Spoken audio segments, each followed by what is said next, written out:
Bismillahirrahmanirrahim. Assalamualaikum warahmatullahi wabarakatuh. Alhamdulillahi rabbil alamin. Wassalatu wassalamu ala asrafil anbiya'i wal mursalin wa ala alihi wa sahbihi ajmain, amma ba'd.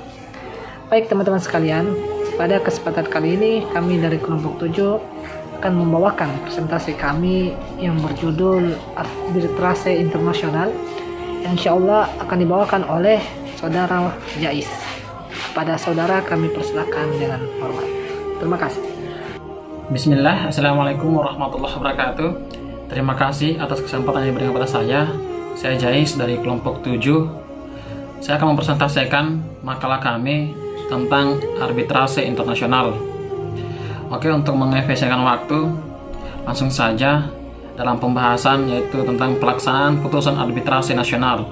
Putusan arbitrase final atau unbinding arbitrasi adalah penyelesaian masalah atau sengketa perdata di luar peradilan hukum.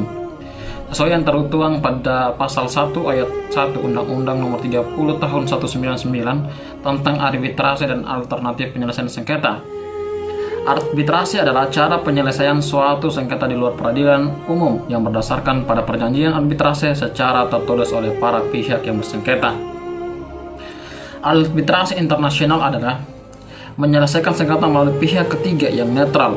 Oleh karena itu, arbitrasi internasional sebaiknya digunakan sebagai alternatif penyelesaian sengketa bagi perusahaan multinasional.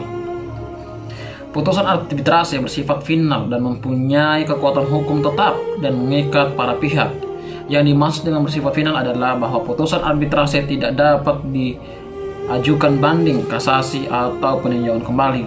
Dalam hal pelaksanaan putusan, hal ini harus dilaksanakan dalam tegang waktu 30 hari terhitung sejak tanggal putusan ditetapkan, di mana lembaran asli atau salinan autentik putusan arbitrase diserahkan dan didaftarkan oleh arbiter atau kekuasaan kepada panitera pengadilan negeri dan oleh panitera diberikan catatan merupakan akta pendaftaran. Arbitrasi atau kekuasaan wajib menyerahkan putusan dan lembaran asli pengangkatan sebagai arbiter atau salinan autentiknya kepada panitera pengadilan negeri dalam hal arbiter atau kuasa yang gagal menyerahkan kedua dokumen tersebut, maka berdasarkan Undang-Undang Nomor 30 Tahun 1999 tidak dapat dilaksanakan.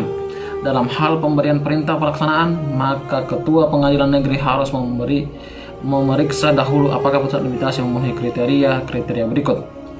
Pertama, para pihak menyetujui bahwa sengketa di antara mereka akan diselesaikan secara arbitrase. Kedua, persetujuan untuk menyelesaikan sengketa melalui arbitrase hanya sengketa di bidang perdagangan dan mengenai hak yang menurut hukum dan peraturan perundang-undangan. Tiga, sengketa yang dapat diselesaikan melalui arbitrase hanya sengketa di bidang perdagangan dan mengenal hak yang menurut hukum dan peraturan perundang-undangan.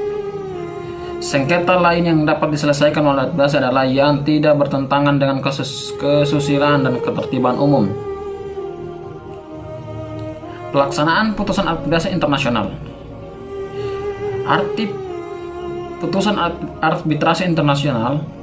Pengertian putusan arbitrase internasional dirumuskan dalam pasal 1 ayat 1 Konvensi Napier 1958 sebagai berikut.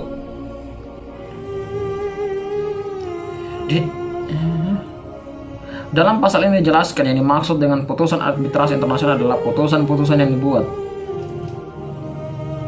di wilayah negara lain dan negara atau tempat di mana pengakuan dan pelaksanaan eksekusi atas putusan arbitrase yang bersangkutan tersebut diminta.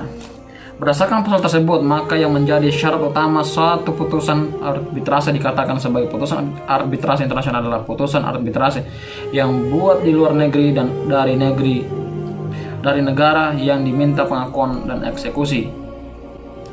Di samping hal-hal telah diutarakan di atas yang termasuk pada putusan arbitrase internasional menurut pasal 1 ayat 2 Konvensi Napier 1958 bukan hanya putusan-putusan yang dijatuhkan oleh Badan Arbitrase and Hawks atau Arbitrase Appointed for a Case, melainkan termasuk setiap putusan yang diambil oleh Badan Arbitrase Permanen atau Permanent Arbitration Body yang lazim juga disebut sebagai arbitrasi institusional. Badan Arbitrase dan Mediasi Hak Kekayaan Intelektual.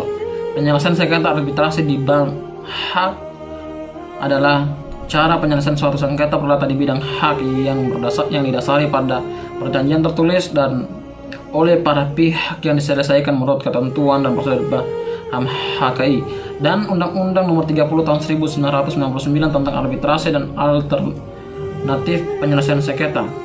Dasar hukum penyelesaian sengketa HKI di BAM HKI.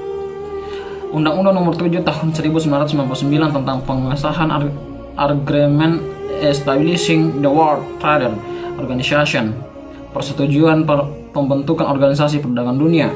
Undang-Undang Nomor 30 Tahun 1999 tentang arbitrase dan alternatif penyelesaian sengketa. Undang-Undang Nomor 29 Tahun 2000 tentang perlindungan varietas tanaman.